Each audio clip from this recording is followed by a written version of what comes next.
Just get close. All Just right. looks like a small screen. No, I don't know what's going on, but that's what's going on. Let's see here. All righty. Okay. Hi, We're sir. live already. All right. We even have one viewer. Okay. Hello, one viewer. Oh, maybe that's us. All right, it could be. Hello, everybody. Good morning. Good morning. I'm Lisa Shield, and this is Getting Inside the Right Male Mind. Every Sunday morning, my fabulous husband of 19 years, Benjamin Shield, and I spend an hour exploring everything to do with men, women, relationships, masculinity, femininity, and dating. Benjamin is the love of my life, the guardian of my soul, and the man who has helped me make all of my dreams come true. He is also the kindest, most humble, and masculine man I have ever met.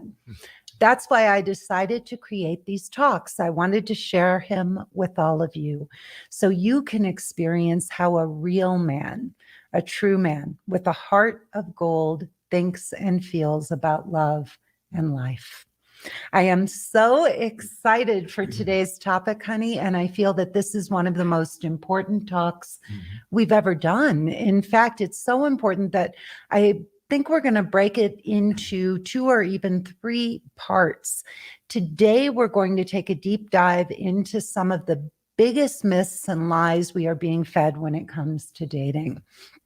And then next week, we'll explore the myths and lies we're being fed when it comes to relationships. Cool. All right. So last night we were lying on the hammock and planning this talk, and I was reading aloud to you some excerpts from the book, The Rules.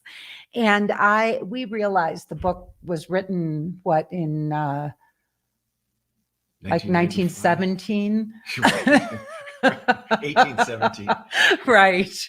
1817. It was written in when, honey? I could be wrong. 1995. Yeah, I think you're correct. Your memory is always better than mine. So Well, that was about 25 years ago.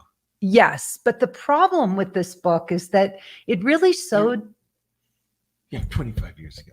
Okay, well, it sowed some seeds, that have still to this day continue to permeate popular dating culture. And so many like so-called feminine energy coaches are still weaving a lot of these lies and this mythology into their coaching. And I just wanted to share, if you really want to learn about feminine energy from a true goddess, and I do mean like a real goddess that walks the earth. We have a dear friend who is a Tantra teacher, and I believe one of the first, if not the first, to bring Tantra, really popularize it here in this country. And Dawn has been doing this for how long, baby? I worked with her 22 years ago. So probably about 25. Yeah, I think she said 25 or 28 years. So go to dawncartwright.com if you want to learn about Dawn. It's CARTWRIGHT. So dawncartwright.com. DAWN. DAWN, Dawn Cartwright. She's amazing. And we just cannot say enough wonderful things about her. I remember once, babe, when it was my birthday, Benjamin plans the most spectacular birthdays for me. And we went to Dawn's for a session, you Double and me. session. Yeah. And she had sprinkled rose petals going up the stairs to her place for me. It was really magical. She just knows how to add that touch. I don't know, but she's amazing. So check her out. All right. So let's, last night when we were lying on the hammock and we were talking about the book, The Rules, we found ourselves gasping, like in horror at so much of what we were reading. And I don't know about you, but I got that kind of feeling in the pit of my stomach, where your whole entire stomach clenches like somebody punched you in the gut or something. Well, it was written by two women, one who is an accountant, and the other is a freelance journalist with no credentials for therapy or counseling Or relationships. or neither one Yeah. of them. In fact, just as the rules came out in 1995. No, as the rules for marriage came out. Oh, it's the rules for marriage came out. You go ahead and say it. Yeah. Well, what was funny was one of the authors announced her divorce simultaneously with the publication of the new book called The Rules for Marriage. So she said, yeah, she couldn't even live by her own rules. So, there's a lot of hypocrisy out there in the dating world. It's one of the reasons I wanted to do our talks, babe, is because there is so much hypocrisy out in the dating world. And manipulation.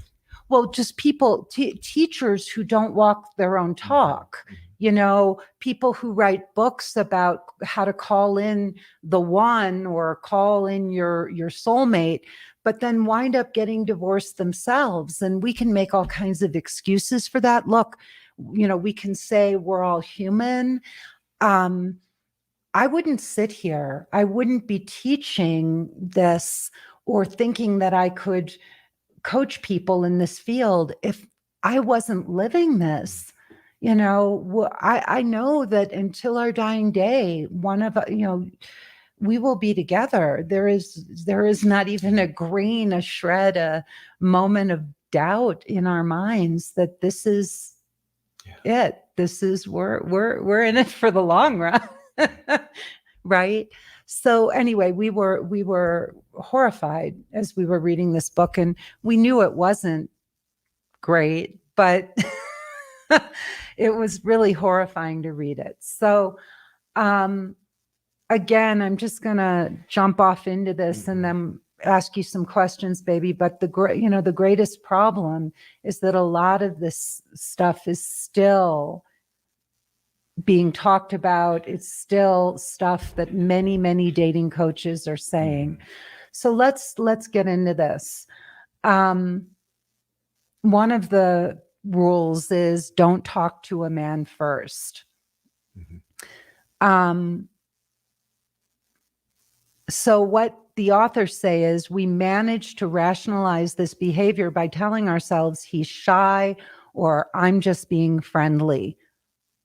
Are men really shy? And this is a quote from the book. We might as well tackle this question right now.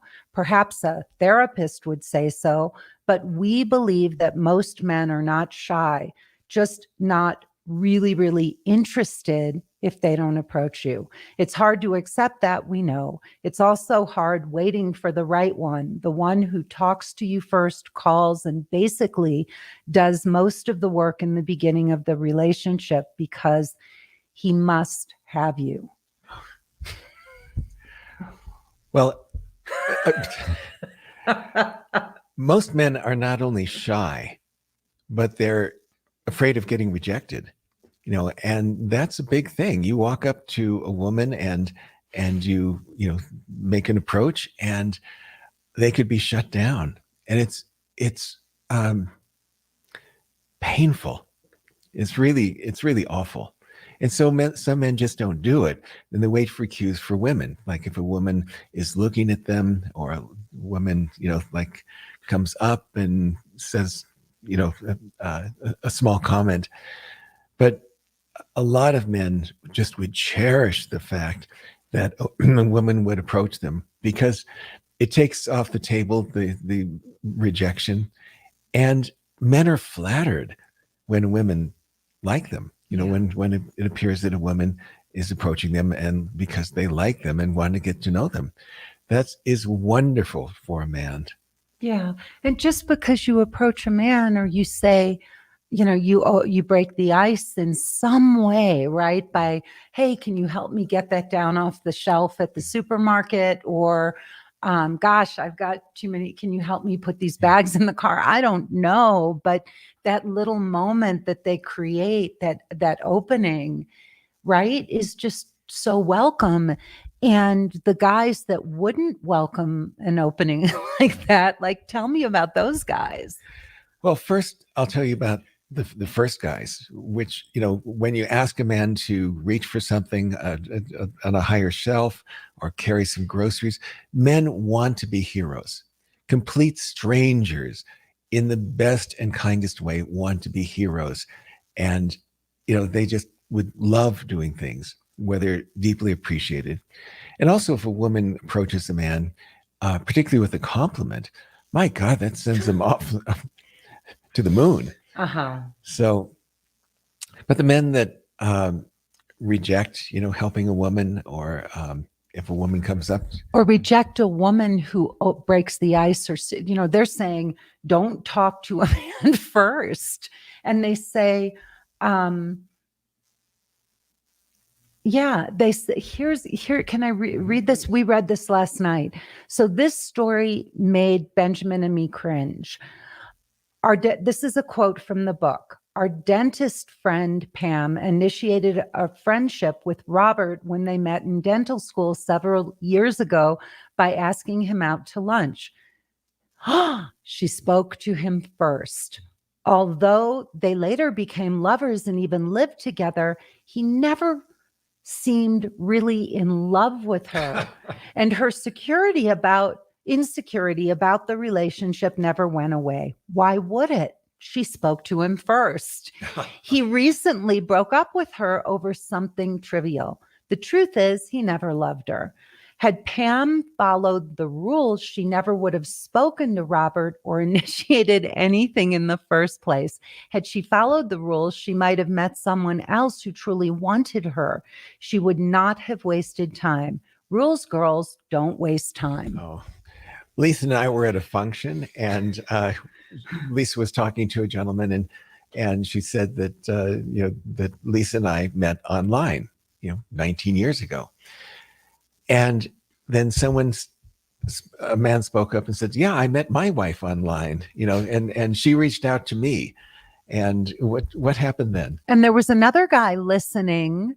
He was listening and overheard our conversation, and he chimed in and he said, "Yeah, I met my wife online and she contacted me first." So here were two guys who both had met their wives online, and both of those women had initiated, and they were bragging about it. And not only that, these guys exuded, there was a feeling of pride about their wives. Right. Yeah. Right. It didn't emasculate them. And this is such bullshit. Men are people. They're human. They're human. And the fact that my husband would say these things aloud, this doesn't make him less of a man to me, less masculine. He's so much more masculine because he's willing. That's real vulnerability. That's real male honesty and vulnerability. He knows that admitting to this would make some women possibly see him as not being masculine, for admitting, hey, I'm a guy and I do feel shy sometimes, and I am, vulnerable to rejection if a beautiful woman rejects me that I'm attracted to. But that's real male vulnerability right there.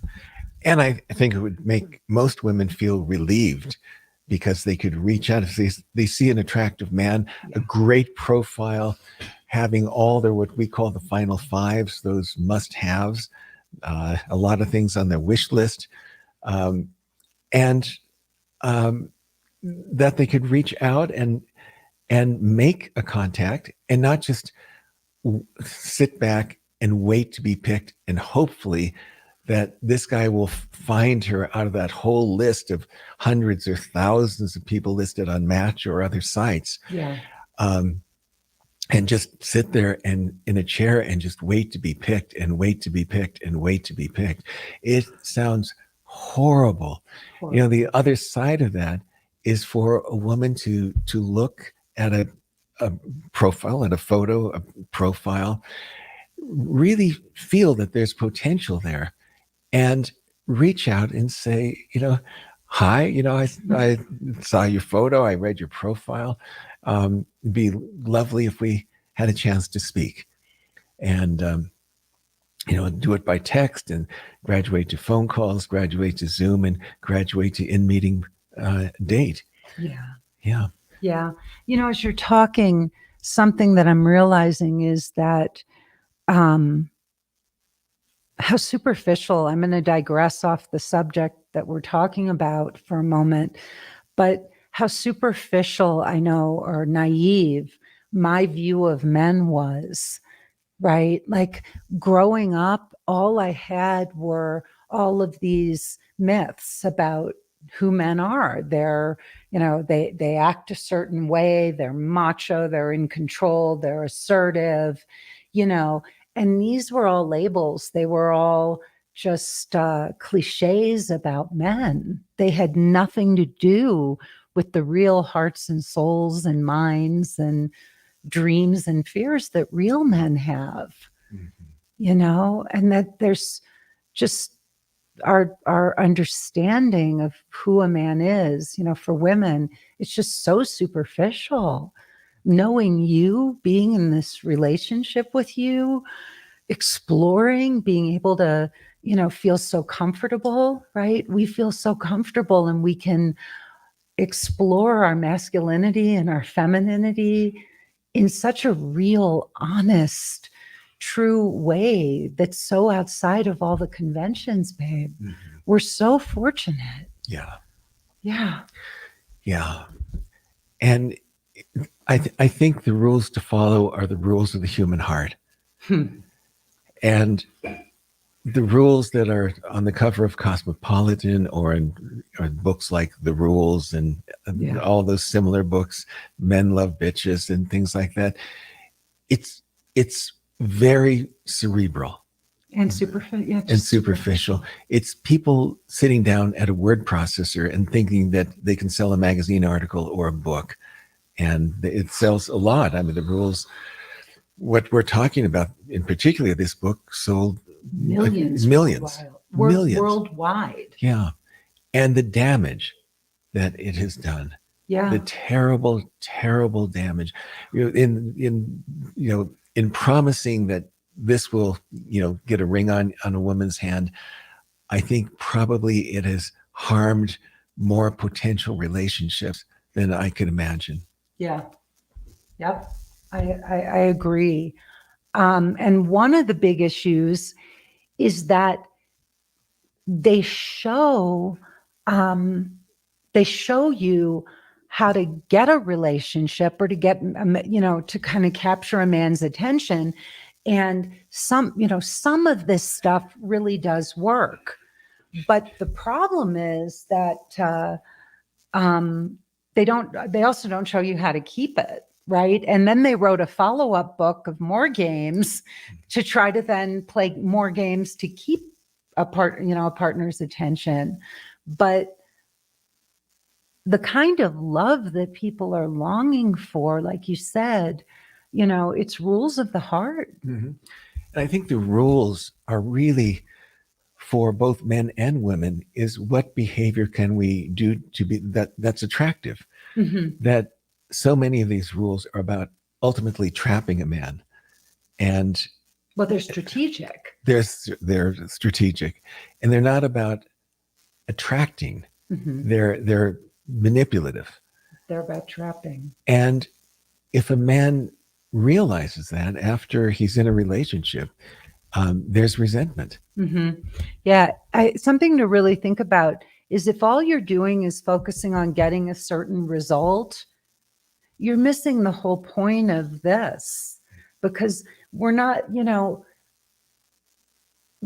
not trying to get him to like me.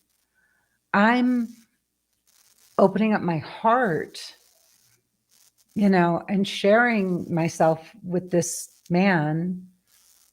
And we're exploring what we're able to, how I can't even, this blending of spirits of souls where we then get to, dance together, move through life together in this magical way. But there's no strategy here. It was two people sitting across from each other and just opening their hearts. That's what our first date was. Yeah. And if a woman follows some of the rules in the book, The Rules, or in some of these other books, rules, I'm just picking one randomly, like you should never go out with a man if he asks you out for the weekend, and if it's on Wednesday. Mm-hmm. And a man often extrapolates what the relationship is going to be like 5, 10, 20, 35 years from now. And if a woman is saying, no, it's you're asking me out too late and things like that, he's going to extrapolate that what a relationship would be with that woman. Yep. Rather than a woman saying, wow, I may even have plans, but I'm going to see if I can break them, or I just love your spontaneity. Yeah. And maybe he is just genuinely, he's not like some, slug and he just doesn't get us, but maybe he's a guy full of adventure and just, oh, I'm going to be romantic and in the moment and see if she'll, have a spontaneous dinner with me instead of some freaking rule that's like going to squash all that. I mean, I want to share a story. This is the truth.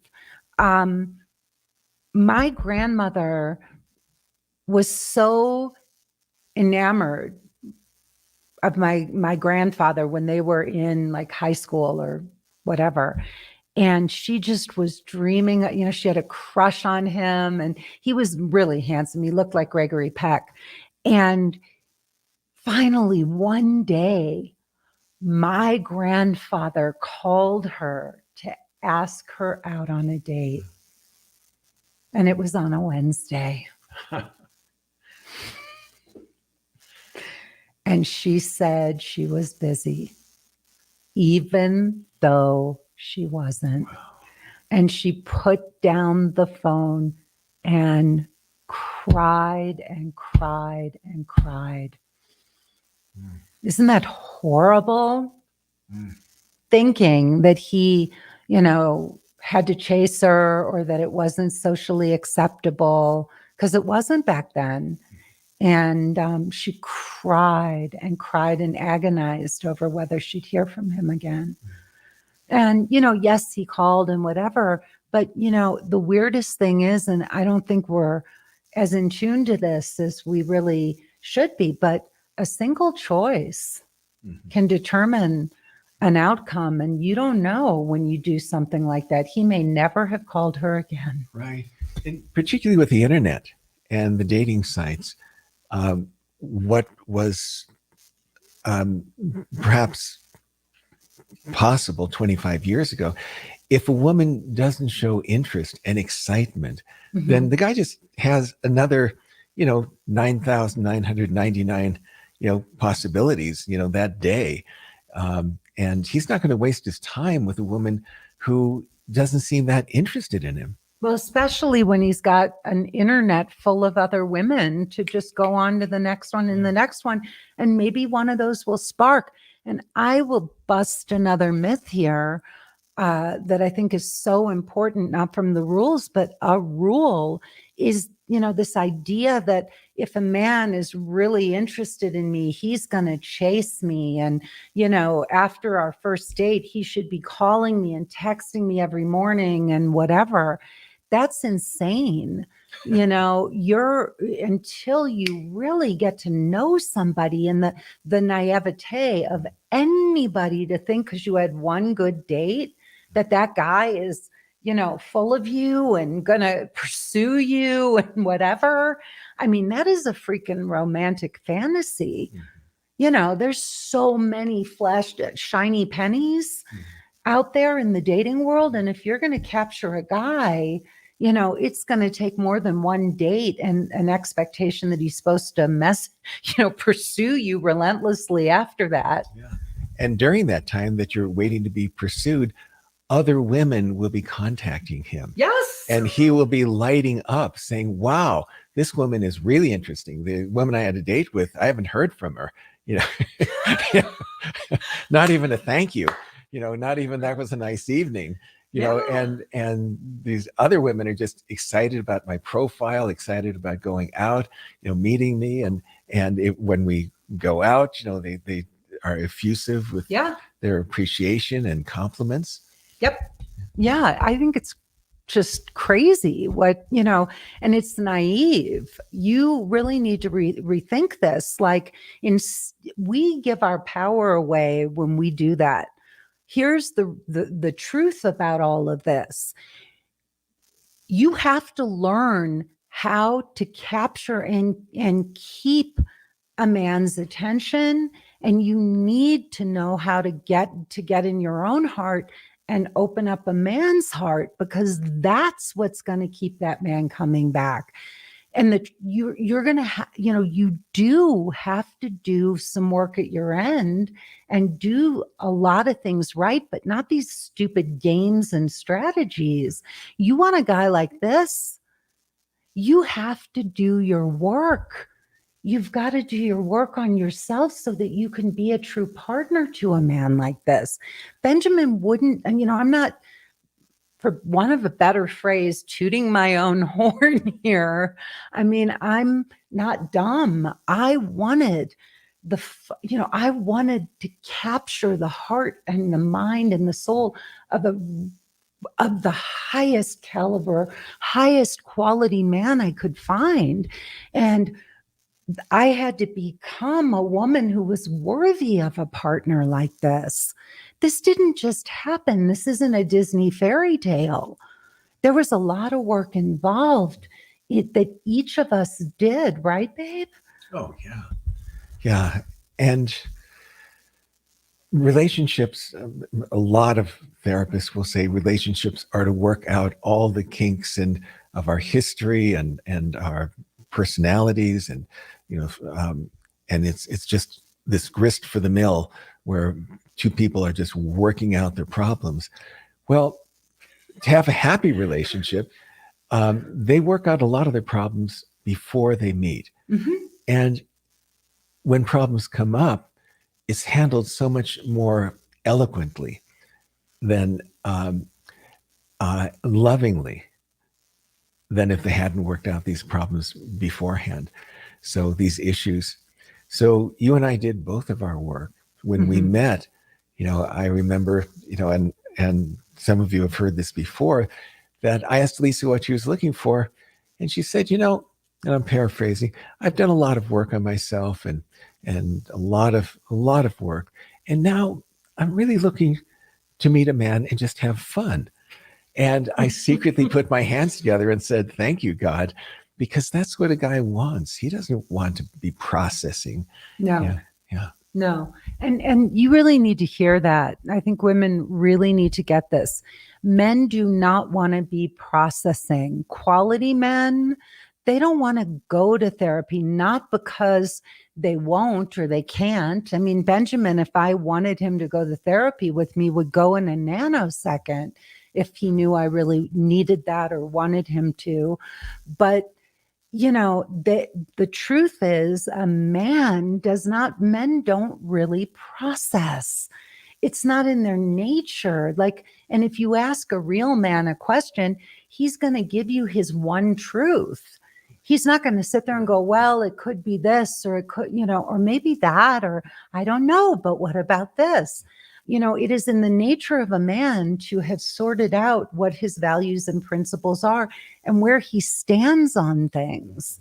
And so women sit around and hypothesize and speculate, and wonder. And that's what we do. That's how our brains work. We explore, but men don't want, what they want to do with us is have fun. Right. Yeah. Yeah. And rules that extend into relationships are roadblocks to fun, because they, Yes. they block spontaneity. They and they're not honest. They're not honest because they're manipulative. They're strategizing. Um, they're, they have a particular goal in mind. They're all up here. Yeah. Yeah. They're not here. Yeah. And this is where the fun is, right, baby? Mm-hmm. Yeah. I love what you said, that rules are roadblocks to fun. Mm-hmm. Yeah. We don't have rules in our relationship. We both are. I mean, you're way more responsible than I am, honey. I'll give you that, and I'm still aspiring to show up, and in the, fully in some ways. But having said that, we don't have any rules. We don't have rules. We're just, we both show up in this relationship and take 100% responsibility for our part, and so we don't have to have rules because we're both just showing up. So we just have fun. We really do. I mean, I don't know if there's a way to express to people that for 19 years, this has been us. Yeah. I mean, it's not a rule. It's a lighthouse that we sail towards, of being guardians of each other's souls. And any rules just interfere with that. It's not just interferes, but it's antithetical. Yeah. I think it's important for people to know too, that we have a deep understanding of where each other's boundaries are, but those aren't rules, they're boundaries. And, I respect and know what Benjamin's boundaries are. And so I just give him that space that he needs. But those aren't rules. It's love, it's respect, it's boundaries, it's sensitivity, but yeah. Well, what are some of the rules there? Well, let's go here. This is one I love. Don't call him and rarely return his calls. So this could even be don't text him and rarely return his text. So baby, you take that one away. Oh man, particularly with texting, people are expecting an immediate answer. Can I just say something right here first? So this is what they say. This is a quote from the book. To call men is to pursue them, which is totally against the rules. They will immediately know that you like them and possibly lose interest. Invariably, when you call him, he will get off the phone first or quickly, and you might misinterpret his busyness as disinterest. You may even think that he is with another woman. Not calling will leave him desiring you more, make him want to see you again and call you again. It prevents him from getting to know all about you much too quickly and getting bored. Oh my Lord. If I texted someone, if I were dating and texted someone and they didn't text back, I would feel I was ghosted, and I would either politely close the loop and end, the communication, or just move on, seeing that, well, it's not even worth a closure, and just move on to one of the other 25 women in my inbox that day. Yeah. And what about these ideas like that not calling him will leave him desiring you more, make him want to see you again and call you again, and it prevents him from getting bored because he won't get to know you too quickly? First, it doesn't even make sense. But men would love a call, and we're not talking about anxious daters that are going to flood a man in voicemail with messages or with texts, or mature adults. Mature adults. That, hey, I was thinking about you, and I know that you love this group. They're going to be playing 6 weeks from now or next week. I was just wondering if you'd like to go. I'll get the tickets. Man would be thrilled. First, that she's thinking about him. Second, that she really understands what he likes and wants to make him happy. And third, that she's willing to make initiative Yeah. and plan things. And so it's not all on his shoulders. Right. And a real man wouldn't, what you're saying, wouldn't be emasculated by that. You know, he may say, here, I want to reimburse you for the tickets. Thank you so much for getting them. But I would love to cover this. I mean, a real man can take care of himself, just because you pay for something or you buy something or whatever. What so many people don't realize, and I just wrote this down, it's a topic I'd like to explore more, but just, probably one of the most agonizing things about dating, we all feel, many of us feel very mature and secure in so much of the rest of our lives. We're in control, we're successful in our careers, we have great friendships. What we hate about dating, maybe most of all, is not just that, it brings up abandonment and intimacy issues, that's part of it, but it brings up all of our insecurities about ourselves. And that's the hardest part about this. Having really deep intimacy with someone where you're completely open with each other, it can bring up all your insecurities, and you've got to be mature enough to be able to navigate all of that with emotional intelligence, right? And so most people can't. We get hurt, we beat ourselves up, and so all these rules and games, they're just strategies to try to get, attention. But this kind of love, it comes from genuinely having the maturity and the self-confidence to lay yourself bare with another human being, Rules to me, metaphorically, seem like a closed fist.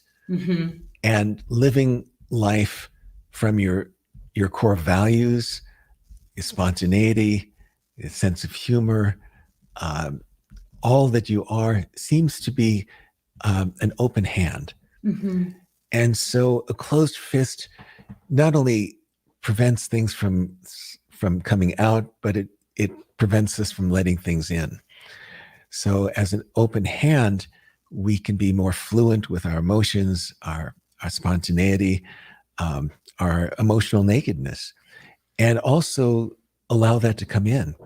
If we're having rules, it's going to shut the other person down. Yeah. Often people complain that, well, men are just so closed down, but we have to look at what the other person on the other side of that is doing. And if they're closed down, if they're just following rules, well, a man isn't going to be emotionally available, just emotionally naked. They're going to see that there are rules. If they want to be with this woman, they have to follow these rules, and that they can't show too much emotion. Mm-hmm. If a woman is told that they really shouldn't be showing emotion towards the man, he's not. The book, The Rules, they're saying, well, if you're emotionally cold, then a man is going to pursue you. If you're emotionally cold, the man is either going to be emotionally cold or just wither away. Wow. Yeah. Wow. As you're talking, I'm just so present to how rules, not just the rules, but rules get in the way. Those lists of, I'm this, he has to have this, and he has to have that, and he has to have that. All of that just gets in the way. I mean, I understand there have to be a certain number of matching criteria, right? But beyond that, it gets in the way of this, of love, and it puts you in your head. It causes you to be here on the physical plane, looking for evidence and facts and whatever.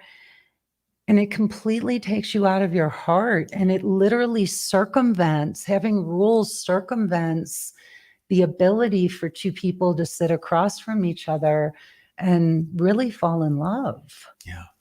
I mean, if I had a wish, it would be to dump the rules and share our core values. The rules are going to get in the way of knowing someone, of really knowing someone. And sharing our core values brings someone closer in.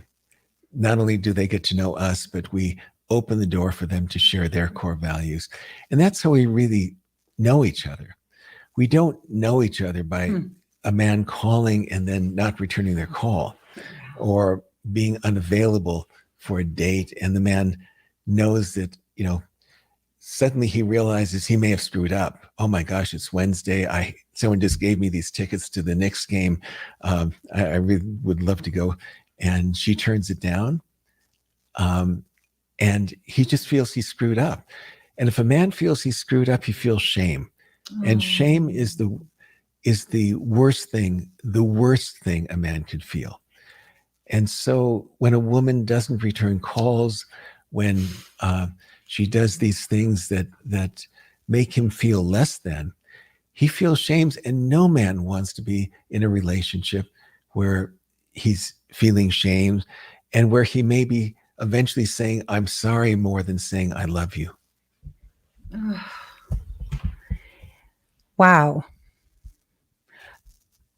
I came into this conversation thinking we were going to talk about rules and just kind of bust rules, but it's gone into this other evolution, this other exploration of just how painful and how these rules are and how much damage they cause. And to both parties. And it's painful as I'm listening to, I love you so much. So your pain is my pain. And I listen to you talk sometimes, as you did just there, and I'm listening to you, and you're speaking not just words, or you're not just exploring an idea. You experience this. You're speaking from your own pain as a man, having experienced that, having gone through it, and it hurts.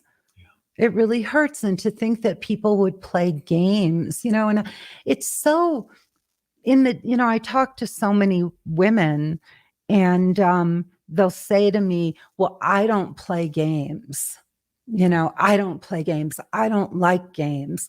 And I know many people believe that, but this stuff is so deeply ingrained in what we're taught, and the subtle manipulations that we do, and the damage it causes in relationships. There's a lot of manipulation, and that's what rules are. They're manipulation.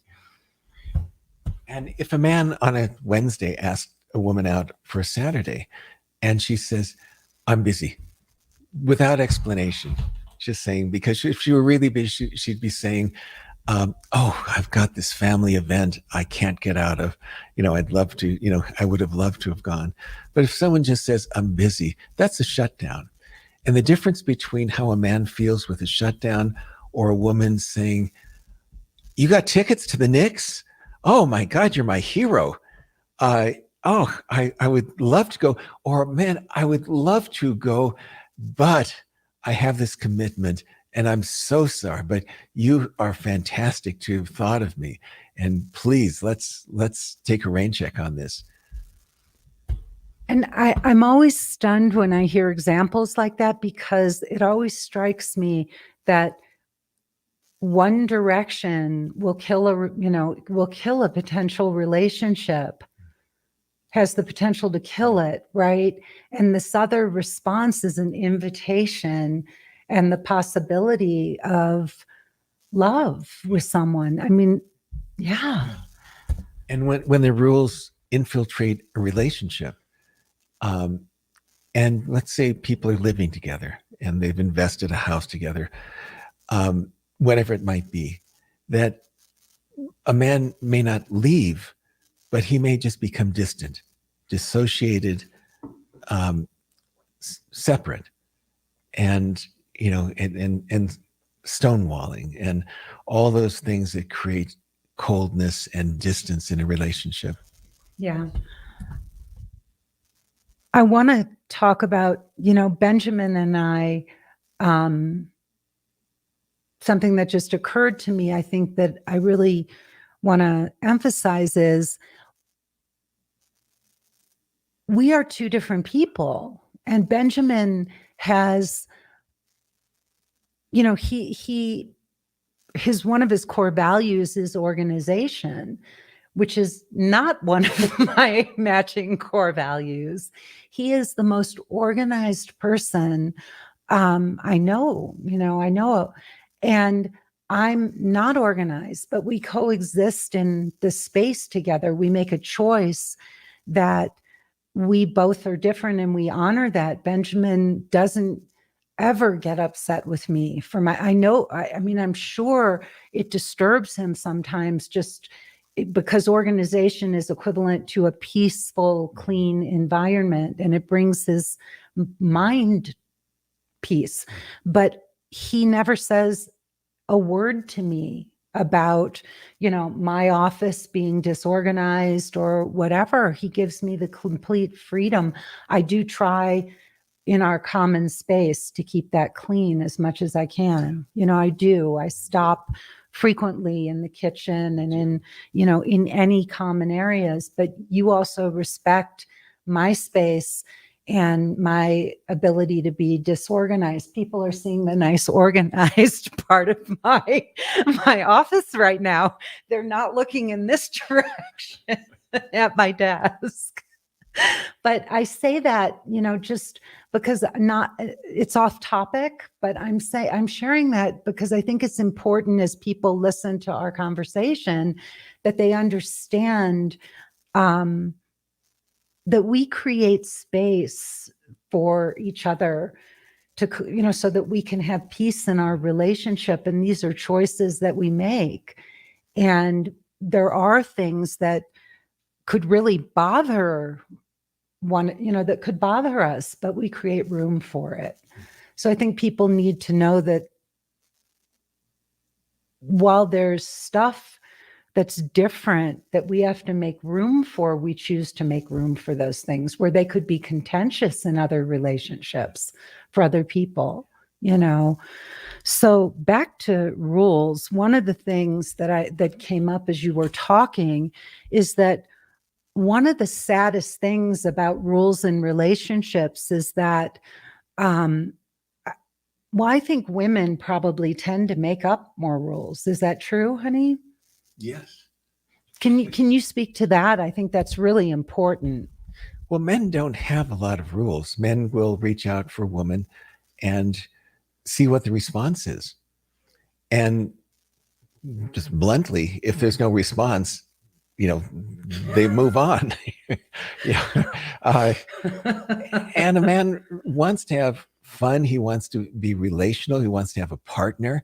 And ultimately, both people are looking for the guardians of their souls.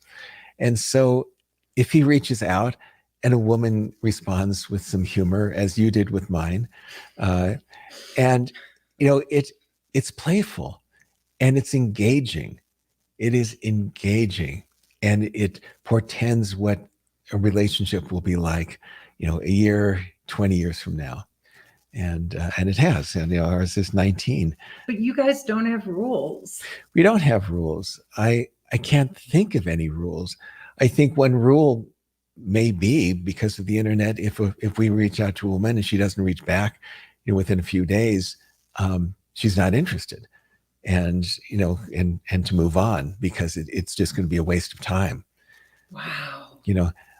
Like a guy doesn't want to keep sending the same woman texts without getting a response or without getting some playful interaction, or they just move on because there are plenty of women in the day of the internet and all these dating sites who will say, "Oh, I loved your text and just playful responses and I can't wait to hear from you."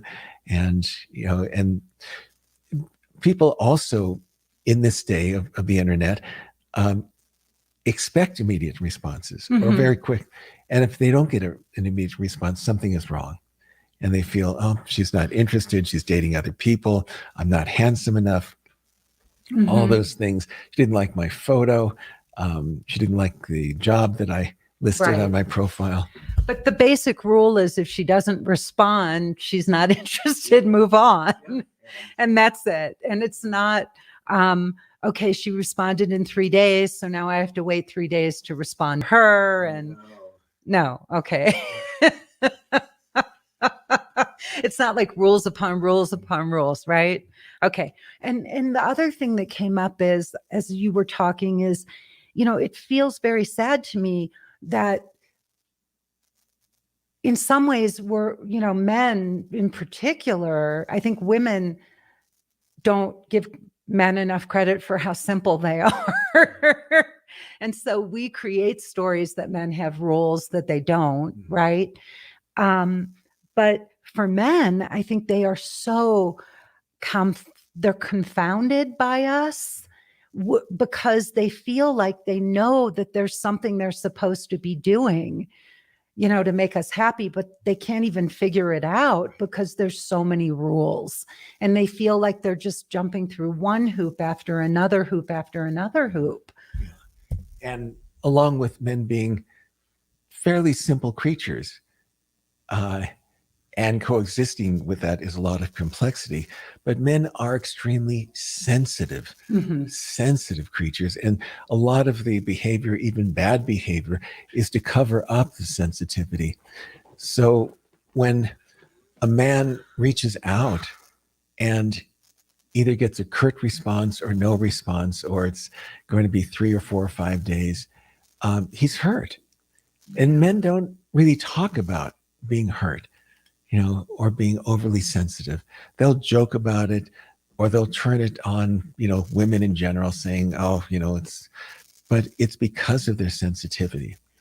And I'm not sure which sex is actually more sensitive. Maybe they're equally sensitive, but just in different ways.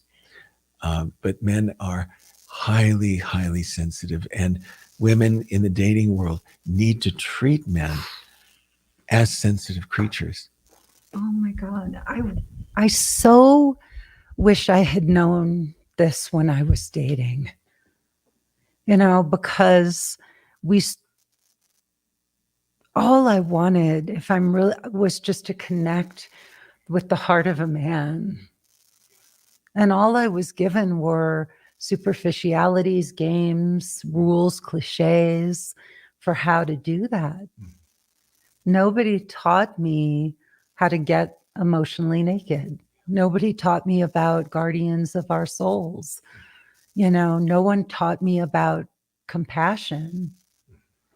Nobody taught me how to be receptive to a man and why that would even be so important. I mean, I look back and I think about, without even realizing it, how sweet the evolution of our relationship was.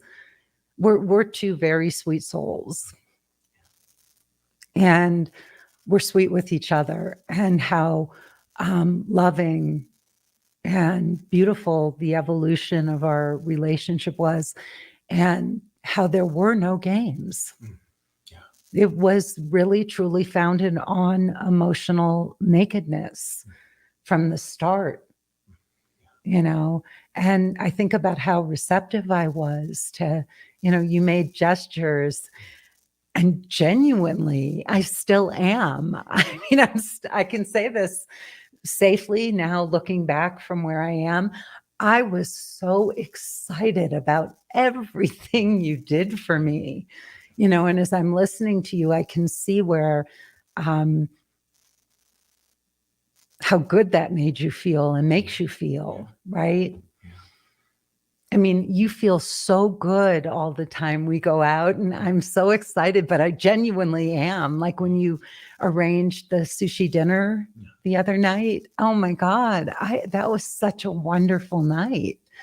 that you, and I had mentioned that I wanted to do it, and you came home and you booked it and you sent me the date, you made a date for us. I mean, yeah, it was the sweetest thing in the world. But yeah, our time is, coming to a close. But I just wanted to share that, yeah, you got to let go of the games and the rules and trying to strategize to get here, because the way to get here is by opening your heart and getting emotionally naked and really allowing yourself to see and be seen by another person. That to be seen and to see and be seen. And with rules, it's hard for a man to get to know a woman, but it's equally as hard for a woman to get to know a man. So if a woman is fluent with her communication, she can spot a player much more quickly, or an anxious dater, or an avoidant dater, much more quickly than just not responding to text and not communicating, or having hard and fast rules. So that fluidity, that ease of communication, one can spot the good guys and one could spot the ones that aren't worth her time. True. It just becomes clearer and clearer. The less you play games, the more clear that becomes, because you're not caught up in the games. Mm-hmm. Yeah. Wow. Fascinating for me. Thank you, honey. My pleasure. Thank you. Thank you for being here and for doing this. It means the world to me that you'll do this for me, and share yourself with other people, because I know that this doesn't come natural. I mean, it does when we're in the flow and in the moment, but I know that this is, yeah, thank you. All right. I'm Lisa Shield, and this is my dear, dear husband, Benjamin Shield. And thank you. I want to thank you for being here, and also let you know that I do 3 Facebook Lives a week. You can catch me on any of them. The first one is on Mondays at noon Mountain Time. It is called Lunch with Lisa.